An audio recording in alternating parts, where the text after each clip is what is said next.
एक बार की बात है, एक छोटी सी पहाड़ी के ऊपर एक सुंदर परी का महल था। उस परी का नाम चंद्रिका था, क्योंकि उसका रूप चांदनी की तरह चमकता था। चंद्रिका के पास एक जादू का पंख था, जिसके जरिए वो आसमान में उड़ान भर कर दुनिया के हर कोना में लोगों की मदद करती थी। लेकिन एक दिन एक राज छुपाया गया। चंद्रिका का पंख सिर्फ उस समय तक उसका साथ दे सकता था जब तक वो सच्चाई और ईमानदारी का पालन करे।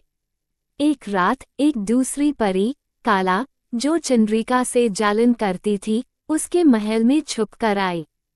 काला ने एक जादू का जाल बनकर चंद्रिका के पंख को तोड़ दिया और इस पर इल्जाम लगाया कि चंद्रिका अपना जादू लोगों के भले के लिए नहीं, अपनी शक्ति बढ़ाने के लिए इस्तेमाल करती है।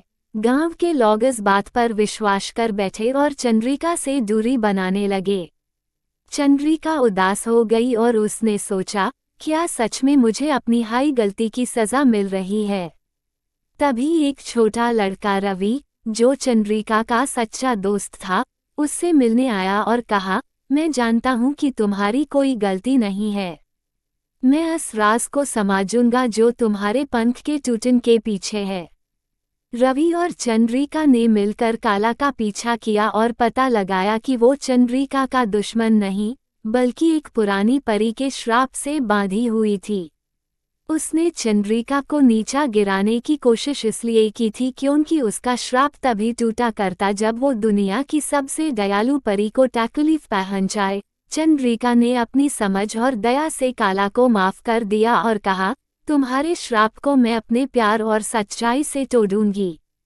जैसे हाई चंद्रिका ने उससे माफ किया, काला का श्राप टूट गया और उसकी बुराई खत्म हो गई। चंद्रिका का जादू का पंख फिर से बन गया और रवि ने समझ लिया कि सच्चाई और दया से बड़ा तूफान भी हराया जा सकता है। तब से दोनों मिलकर न सिर्फ लोगों की मदद करते, बल्कि हर एक परी को एकता और प्यार का पाठ सिखाते।